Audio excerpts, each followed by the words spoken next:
কাল সকলকে চমকে দিয়ে ভারত সরকার ঘোষণা করেছে যে দীনেশ ত্রিবেদীকে পরবর্তী রাষ্ট্রদূত করে বাংলাদেশে পাঠাতে চলেছে ভারত সরকার।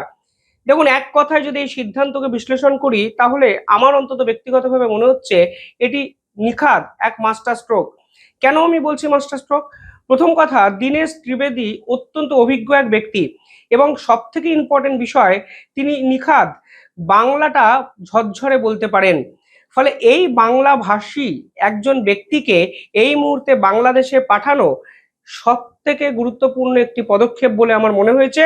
এবং এই মুহূর্তে বাংলাদেশ যেভাবে ভারতমুখী একাধিক সিদ্ধান্ত নিচ্ছে, সেখান থেকে কিন্তু ভারত এবং বাংলাদেশের সম্পর্ক নতুনভাবে তৈরি হতে পারে বলে আমার ব্যক্তিগত অভিমত। মোহাম্মদ ইউনূস এসে যেভাবে ভারত বিরোধী একাধিক পদক্ষেপ নিয়েছিল, সেখান থেকে এই যে পরিস্থিতি 180 ডিগ্রি ঘুরতে চলেছে এবং ভারত যে বাংলাদেশের সঙ্গে একত্রে ফের কাজ করতে চাইছে, তা দীনেশ ত্রিবেদীর মতো অভিজ্ঞ রাজনীতিবিদকে বাংলাদেশে পাঠানোর মাধ্যমে বুঝিয়ে দিয়েছে ভারত সরকার। এবং মনে রাখবেন, বাংলাদেশের প্রধানমন্ত্রী তিনিও কিন্তু পরিষ্কার বলেছেন তিনি তার প্রথম বিদেশ সফরে ভারতবর্ষেই আসবেন। অর্থাৎ জামাতিদের সমস্ত যে চেষ্টা, সেই চেষ্টা ব্যর্থ করে ভারত এবং বাংলাদেশ একত্রে ফের আগের মতো কাজ করবে, তা কিন্তু পরিষ্কার হয়ে যাচ্ছে। এবং এখানে সরকার দীনেশ ত্রিবেদীর উপর ভরসা রেখে বুঝিয়ে দিয়েছেন এক্ষেত্রে একজন নিখাদ বাঙালিকে বাংলাদেশে পাঠিয়ে সম্পর্ককে পুনরুজ্জীবন করতে চাইছে ভারতের সরকার। এবং বাংলা ভাষী একজন ব্যক্তি যদি বাংলাদেশে যান, তাহলে বাংলাদেশিরাও তার সঙ্গে রিকানেক্ট কিন্তু করতে পারবেন। ফলে সামগ্রিকভাবে এটা অত্যন্ত গুরুত্বপূর্ণ একটি পদক্ষেপ। পাশাপাশি যদি পশ্চিমবঙ্গের নিরিখে বর্তমানে বাংলাদেশের অনুপ্রবেশকারী ইস্যুটি আপনারা ভাবেন, তাহলে বুঝবেন বিজেপির পক্ষ থেকে বারংবার করে এই অনুপ্রবেশকারী ইস্যুটাকে গুরুত্ব দেওয়া হচ্ছে শুধুমাত্র রাজনৈতিক কারণে উতরে যাওয়ার জন্য, সেটা কিন্তু নয়। জাতীয় সুরক্ষার ক্ষেত্রেও কিন্তু অত্যন্ত গুরুত্বপূর্ণ হয়ে যাচ্ছে এই বাংলাদেশের অনুপ্রবেশকারী ইস্যু। এবং একাধিক বিষয় আজকে আলোচনা করতেই হবে, যেখানে আপনারাও বুঝতে পারবেন কেন বারবার এই বাংলাদেশের অবৈধ অনুপ্রবেশকারীরা এই মুহূর্তে শুধুমাত্র পশ্চিমবঙ্গের ভোটের জন্য ইম্পর্টেন্ট নয়, সামগ্রিকভাবে গোটা ভারতের সুরক্ষার জন্য ইম্পর্টেন্ট হয়ে যাচ্ছে। দেখুন, 2026-এর বিধানসভা নির্বাচনের আগেই পরিষ্কারভাবে মনে করা হচ্ছে যে এই অবৈধ অনুপ্রবেশকারী ইস্যু এক গুরুতর বিষয়বস্তুতে কিন্তু পরিণত হয়েছে। একদিকে যেমন পশ্চিমবঙ্গের রাজনীতিতে ভয়, দুর্নীতি, সিন্ডিকেট রাজ, তোষণ, সংখ্যালঘুদের প্রতি আলাদা রকম ট্রিটমেন্ট, এই সকল যেমন গুরুত্ব পাচ্ছে, একই সঙ্গে সীমান্তবর্তী জায়গায় অবৈধ অনুপ্রবেশকারীদের বারবারন্ত, সেটাও কিন্তু আমাদেরকে ভাবাচ্ছে। বাংলাদেশ এবং ভারতের মধ্যে যদি সীমান্ত দেখেন, তাহলে দেখবেন পশ্চিমবঙ্গের সাথে বাংলাদেশের সীমান্তবর্তী অঞ্চলের দৈর্ঘ্য 2217 কিলোমিটার এবং এর মধ্যে কেন্দ্রীয় বাহিনী 1647 কিলোমিটার জায়গা সীমান্তে কাঁটাতার দিয়ে সুরক্ষিত করে ফেলেছে। কিন্তু 457 কিলোমিটার জায়গা এখনো অরক্ষিত। বিশেষ করে কোচবিহার, মালদা, মুর্শিদাবাদ, নদিয়া, উত্তর ও দক্ষিণ 24 পরগনার একাধিক জেলা এখনো কিন্তু অরক্ষিত আছে, কারণ রাজ্য সরকারের সঙ্গে কেন্দ্রীয় সরকারের কাঁটাতার দেওয়ার জন্য যে জমি প্রয়োজন, তা নিয়ে একটা বিরোধ হয়েছে এবং আপনারা জানেন এই পুরো মামলাটি হাইকোর্টে বিচারাধীন। 2016 সাল থেকে 1100-র বেশি অনুপ্রবেশকারীকে আটক করা সম্ভব হয়েছে। কিন্তু মনে রাখবেন, এটি মোট যে সংখ্যা তার একটা ক্ষুদ্র অংশ মাত্র, কারণ অনুপ্রবেশকারীরা জানে যে কোথায় কাঁটাতারটি নেই। আর এত বিস্তীর্ণ জায়গায় আপনার তো এটা তো সহজেই বোঝা যায় যে সাধারণ মানুষের পক্ষে, বিএসএফ এর পক্ষে পাহারাদার হয়ে কিলোমিটারের পর কিলোমিটার শুধু দাঁড়িয়ে থেকে অনুপ্রবেশকারী আটকানো সম্ভব নয়। এবং বহু অংশ এরকম আছে যেখানে বিপদসংকুল একটা জায়গা, কোথাও নদী, কোথাও পাথুরের এলাকা, কোথাও মালভূমি প্রবণ এলাকা, ফলে এই জায়গাগুলো অরক্ষিত হয়ে থাকে। ফলে এদেরকে আটকানোর একমাত্রই উপায় হলো কাঁটাতার বিস্তার করা। ফলে এই প্রেক্ষাপটে দাঁড়িয়ে যদি আপনারা তথ্য দেখেন, তাহলে দেখবেন এই অংশে যে হিসেব অনুযায়ী প্রায় 99% অনুপ্রবেশকারী যারা বিএসএফ যাদেরকে ধরতে পারে না, তারাই কিন্তু বিভিন্ন সময় দেখা যায় বাংলার বাসিন্দা হয়ে উঠেছেন ভুয়ো ডকুমেন্ট তৈরি করে। যদি 3 বছরে পূর্ব সীমান্ত দেখেন, তাহলে দেখবেন টোটাল রেজিস্টার্ড কেসের সংখ্যা 2688টি, যার অধিকাংশই কিন্তু দক্ষিণবঙ্গ কেন্দ্রিক। আরো যদি ডিটেলিং এ দেখেন, তাহলে দেখবেন 2024 সালের জুলাই মাসে বাংলাদেশে যখন রাজনৈতিক অস্থিরতা মধ্য গগনে পৌঁছেছিল, তখন কিন্তু এই যে ব্যক্তিরা তারা কিন্তু সরাসরি ভারতবর্ষে ঢুকে আসতে চেয়েছিলেন। এবং 2025 সালের জানুয়ারি মাস এবং এই জানুয়ারি মাসের বিএসএফ এর তথ্য অনুযায়ী এই মুহূর্তে বিএসএফ বলছে যে যদি এই অবস্থা আটকাতে চাই আমরা, তাহলে কাঁটাতারকে সম্প্রসারণ করতে হবে, যা রাজ্য সরকার করতে দিচ্ছে না। অর্থাৎ 2024 এবং 2025-এর এই ঘটনাগুলোকে মাথায় রেখেও আমরা কিন্তু শিখছি না, তা কিন্তু পরিষ্কার হয়ে যাচ্ছে। যদি অনুপ্রবেশকারীর বর্তমান তথ্য দেখেন তাহলে দেখবেন পশ্চিমবঙ্গে মুসলিম জনসংখ্যা 1991 সালে 19.5% ছিল, যা 2025-এ বেড়ে হয়েছে 29.4%।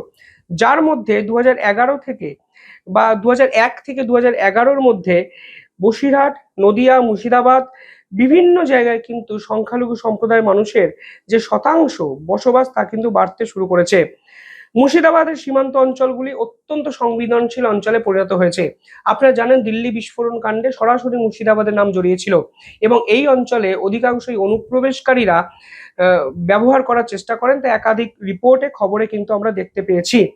জেলাভিত্তিক পরিসংখ্যান যদি দেখা যায় তাহলে দেখবেন মুর্শিদাবাদে 66% এই হার বেড়েছে, মালদায় 51% বেশি এই হার বেড়েছে এবং উত্তর 24 পরগনার কয়েকটি ব্লক 60%-এর বেশি কিন্তু ছাড়িয়ে গেছে, যা সামগ্রিকভাবে যে আর্থ সামাজিক এবং রাজনৈতিক প্রেক্ষাপট তা কিন্তু যে দ্রুত গতিতে বদলে যাচ্ছে তা কিন্তু পরিষ্কার হয়ে যাচ্ছে।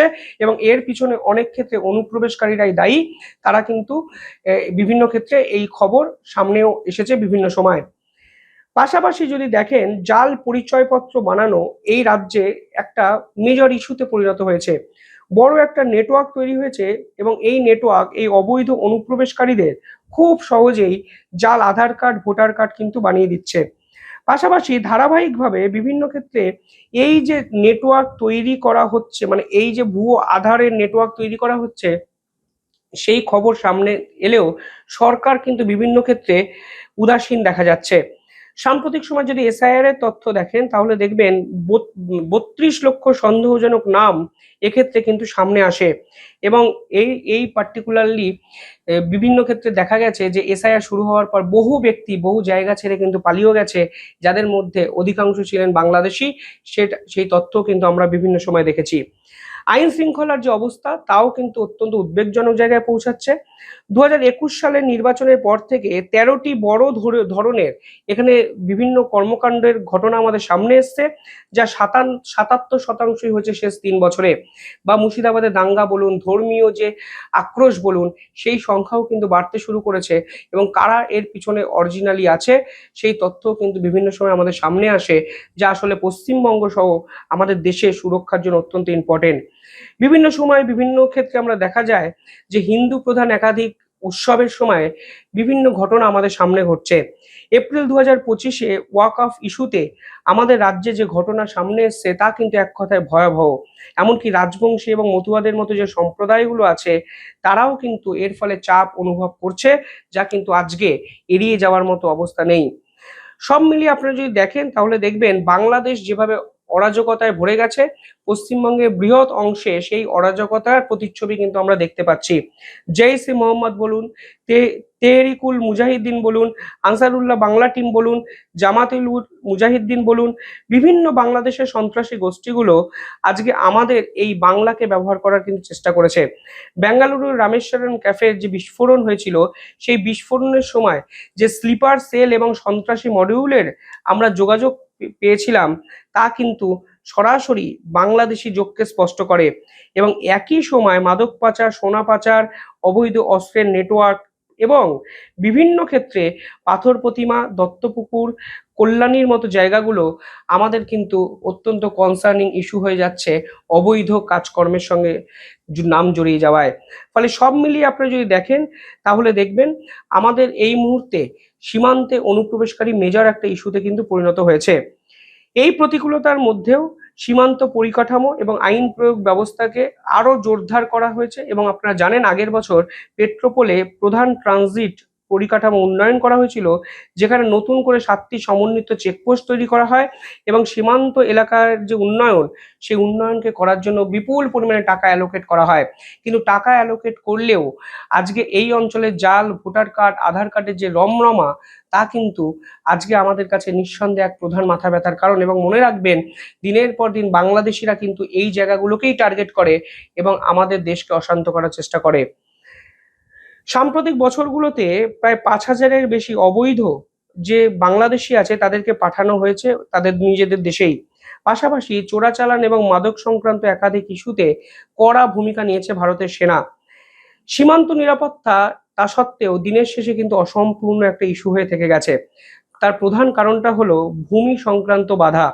প্রশাসনিক ক্ষেত্রে বিভিন্ন ক্ষেত্রে যে বিলম্বিত একটা কারণ, সেটাও কিন্তু একটা মূল একটা বিষয় এই অঞ্চলটাকে এখনো সুরক্ষিত করা যায়নি বলে। 456 কিলোমিটার বেড়া নির্মাণের কাজ এখনো বাকি।